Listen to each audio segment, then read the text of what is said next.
Les dernières modifications pour le réglage, on va cliquer sur Média. Donc Média va vous permettre en fait de régler ici les tailles pour les miniatures, les tailles moyennes et les grandes tailles de vos images. Alors moi, je vous conseille de mettre 350 pour les tailles moyennes, voilà, ça sera un peu plus grand. Vous pouvez choisir, pour en mettre d'autres, hein, c'est comme vous voulez. Et là c'est coché, hein, donc regardez que ça soit bien coché, vous n'ayez pas coché par hasard. Organisez mes fichiers envoyés dans le dossier mensuel et annuel, comme ça quand vous allez avoir plusieurs fichiers, tout va être bien classé par date et au moins vous allez mieux vous retrouver.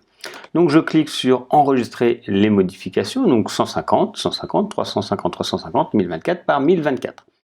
Permalien, alors c'est intéressant et c'est surtout très important. Là, ça va être la structure quand vous allez faire une page ou un article, comment il va être indexé sur votre site. Vous savez, comme ici d'ailleurs, ça tape formationgraphique.com / avec, vous voyez, un / et des noms. Donc ça peut être le nom de la page, ça peut être le nom de l'article et autres. Moi, je vous conseille très fortement de cliquer sur titre de la publication. Comme ça, si vous faites une page qui s'appelle mes formations graphiques pour Photoshop, si je fais créer une page propre à Photoshop, ça sera / Photoshop.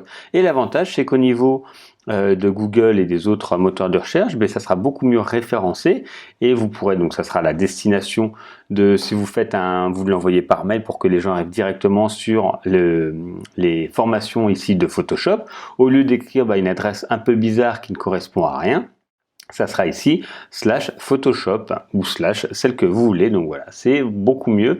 Donc cochez-le directement parce que si vous le faites après, ça peut poser des petites difficultés, des petits problèmes. Ici au niveau des préfixes des catégories, je vous déconseille de mettre quelque chose surtout au début quand vous êtes novice. Donc là, on coche titre de la publication, enregistrer les modifications. Voilà, et ensuite confidentialité. Vous avez d'autres, là il n'y a rien à changer, tout est bien fait.